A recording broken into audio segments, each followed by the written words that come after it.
welcome to English online classes.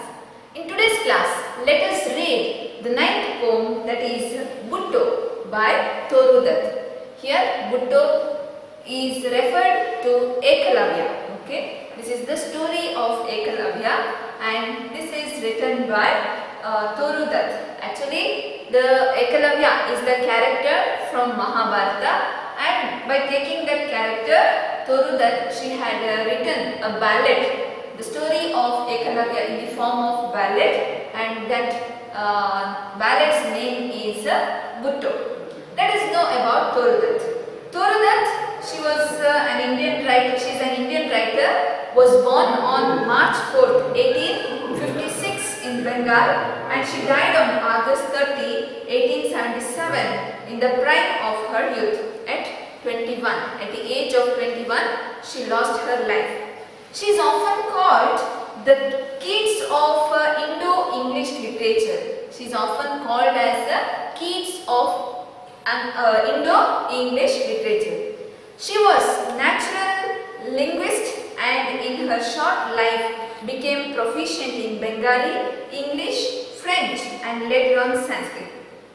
She left behind an impressive collection of prose and poetry. Her two novels, The Unfinished Bianca or The Young Spanish Maiden, written in English, and Le Journal de Mademoiselle Arbès, written in French, were based outside India with non-Indian protagonists. Her poetry comprises a chef gleaned in French fields, consisting of her translations into English or French poetry, and ancient ballads and legends of Hindustan, which comprise her translation and adaptation from Sanskrit literature. Her collection of Sanskrit translation, Ancient Ballads and Legends of Hindustan, was published posthumously in 1882, and the poem Butto is also chosen, or it is taken from her collection of poems, that is Ancient Ballads and Legends of Hindustan. Here, to know about Butto, we have to know the story of Ekalavya. And Ekalavya is the character from Mahabharata. Mahabharata is an ancient Indian epic where the main story revolves around the two branches of family, that is Pandavas and Kauravas, and later the Kurukshetra war that held between these two branches of family, that is Kauravas and Pandavas, and the war or the battle that fought for the throne of Hastinapura. And Ekalavya is called as one of the foremost kings in Rajasuya Yaga. Later he was killed. And to know about Ekalavya,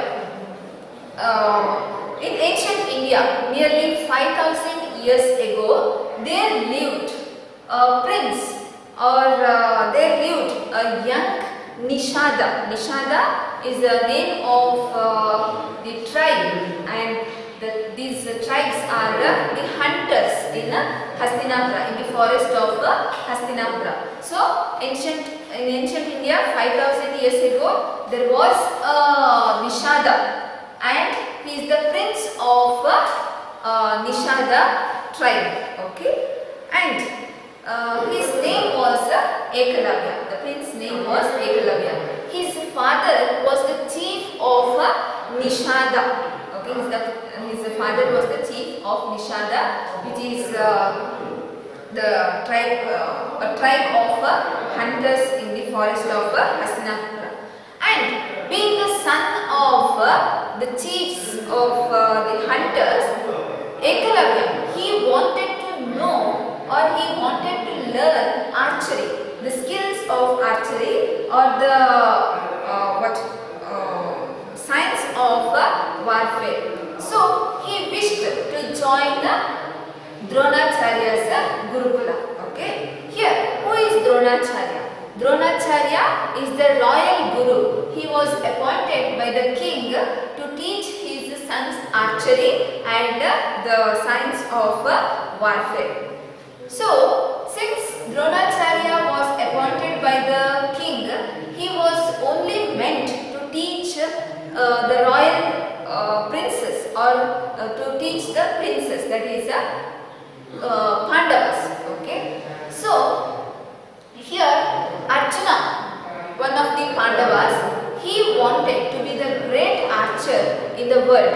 He did not want anyone who is equal to him in archery.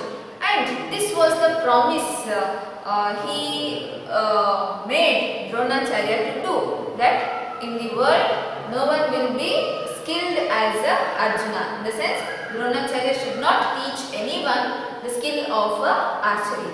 But the prince, that is Ekalavya, he aspired to learn archery.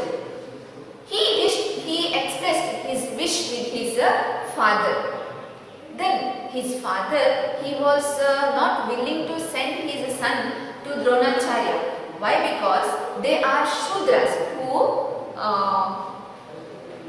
Ekalavya or the tribal caste, they were Shudras, they were the lower caste. They were treated as the lower caste in the society. And the Pandavas, they are the royal, or they are the princes, upper caste people. And Dronacharya, he is the Brahmin, and Brahmins, they are the upper caste people. So it is impossible. It was impossible at that time to become a disciple of a Brahmin, to become a Shudra, a disciple of a Brahmin. But the son, in the sense Ekalavya, he asked his father to bless him to go and ask Dronacharya to accept him as his disciple. Father did not wish to disappoint his son, so he blessed him and sent.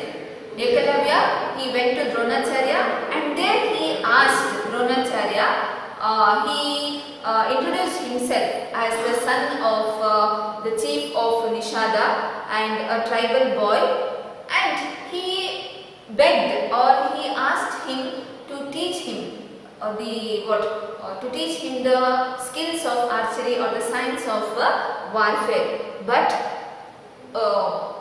Dronacharya, being a Brahmin and being the royal guru or the royal teacher of the princess, he denied. He said, I cannot teach you, and moreover you are Shudra, I am Brahmin, so I cannot teach you. You can leave the palace, he said. At the same time, Arjuna, taking this chance, he also insults Ekalavya, and he made him to leave the palace.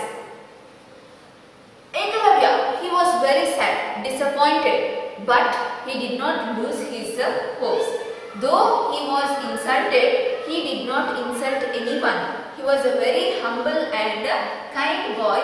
He just kept quiet and came back. But the urge in him that was alive, that was not destroyed, or that was not rejected by anyone. So he directly came back to the forest.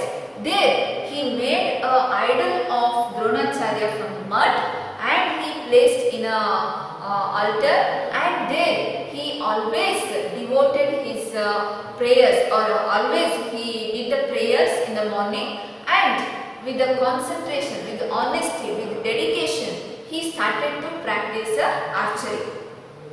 So every day he was practicing, and he thought that if he practiced with the honesty and with the devotion, and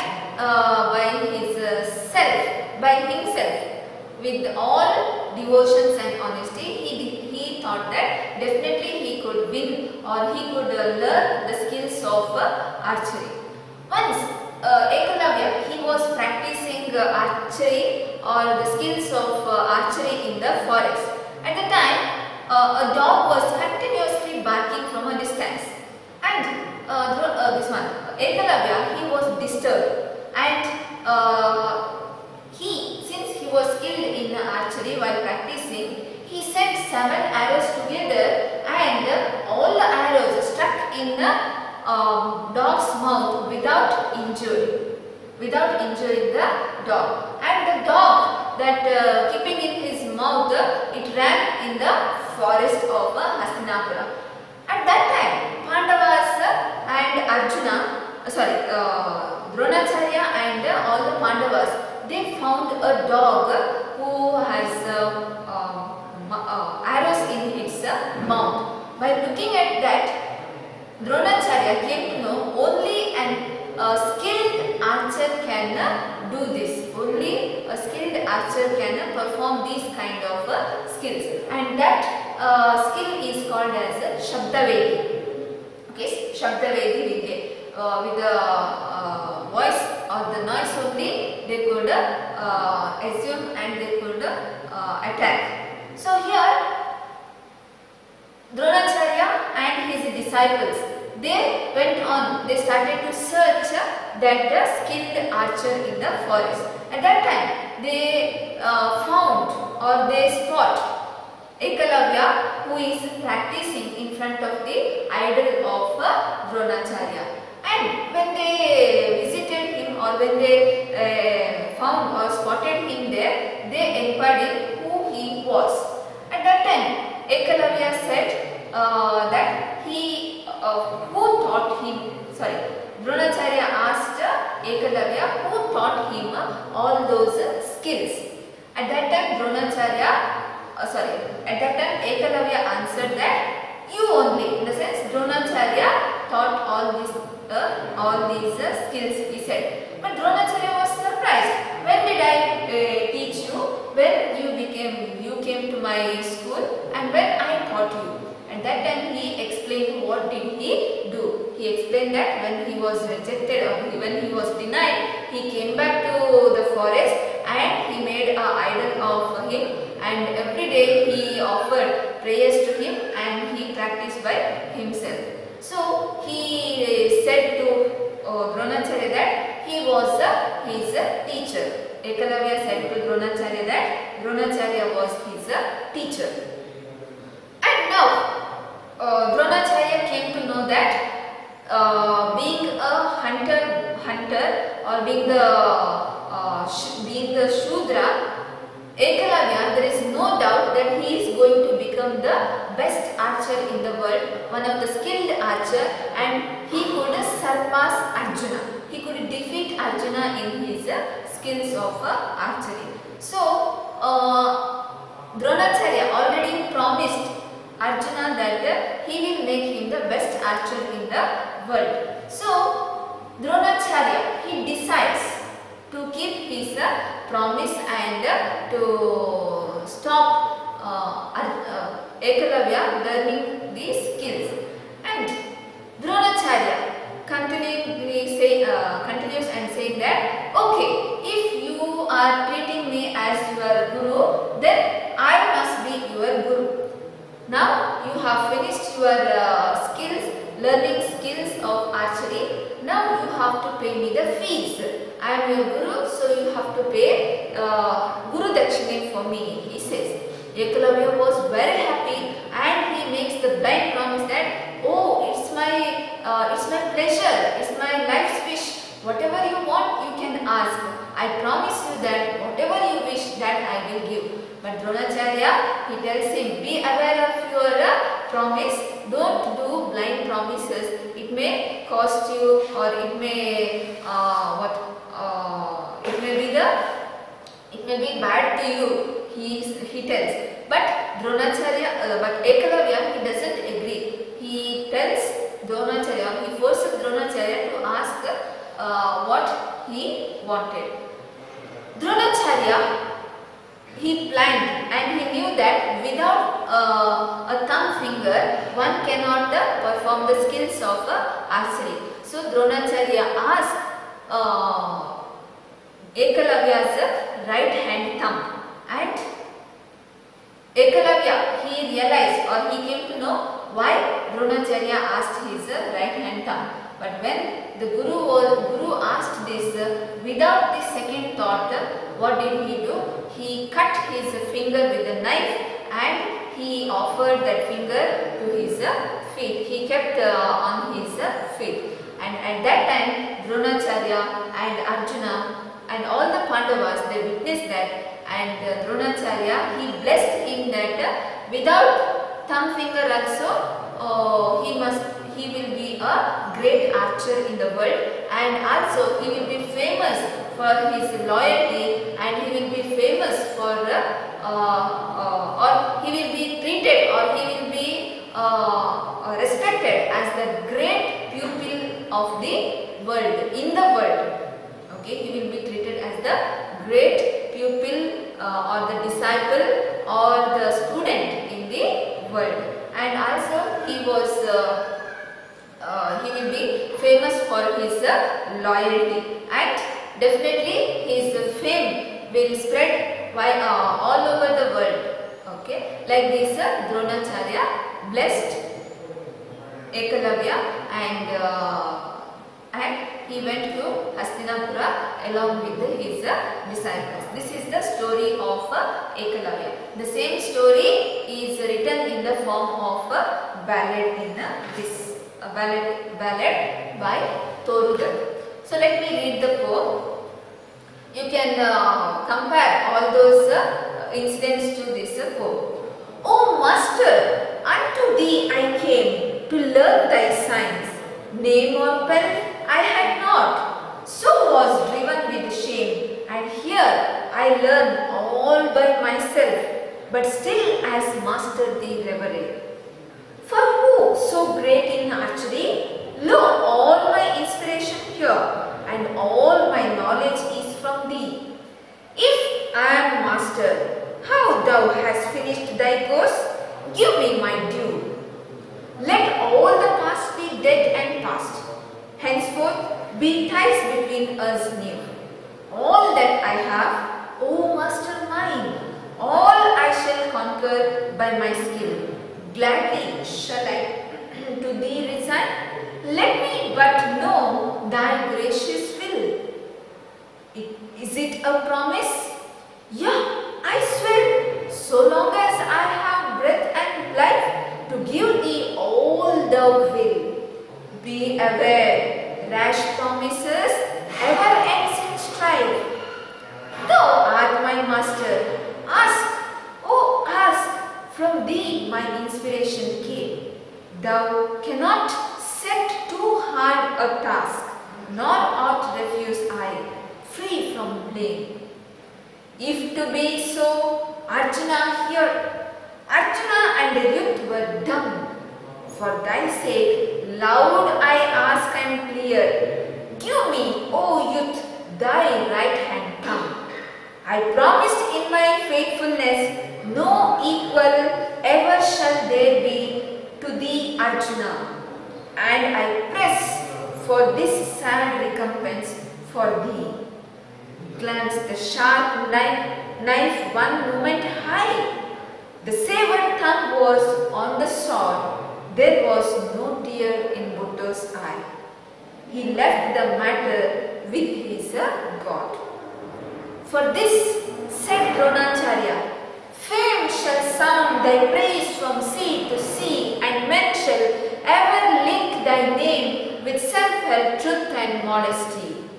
For this, Dronacharya said, fame shall sound thy praise from sea to sea, and men shall ever link thy name with self-help, truth and modesty.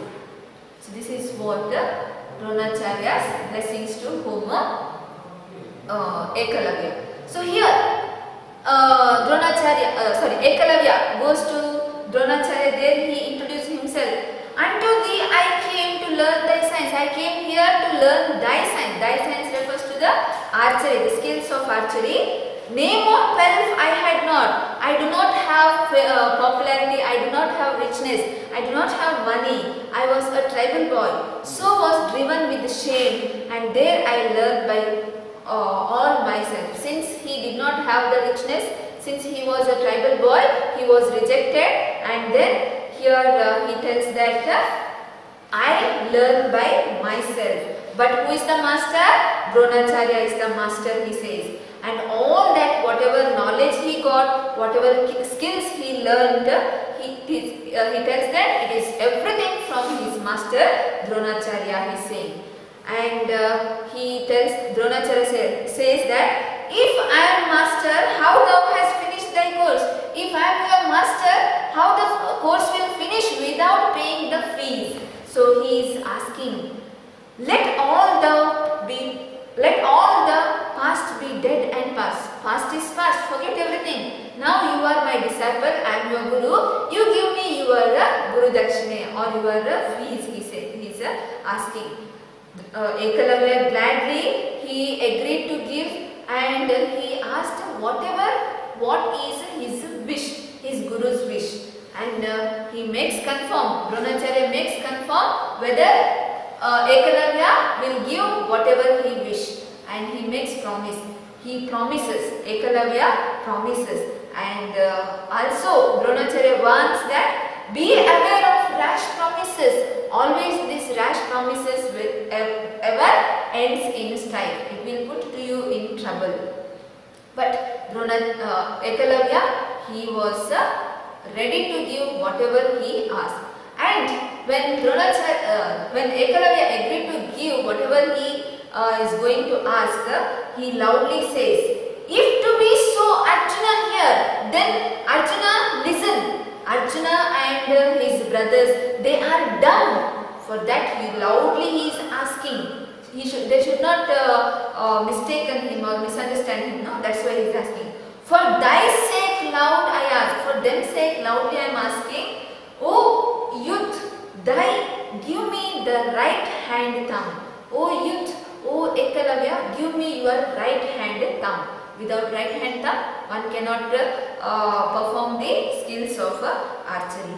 So, without the second thought, Ekalavya gave his right hand thumb. By looking at this, Dronacharya blessed him and said, fame shall sound thy praise from sea to sea, one sea to another sea. In the sense, all over the world, let your fame popularity spread, and men shall ever think thy name with self-help, truth and modesty. Men shall join or link your name with self-help, truth and modesty, he is saying. So we can see here Bhutto's or Ekalavya's loyalty, honesty, dedication and the respect he had towards his teachers. So we can see all those values one must inculcate in their life.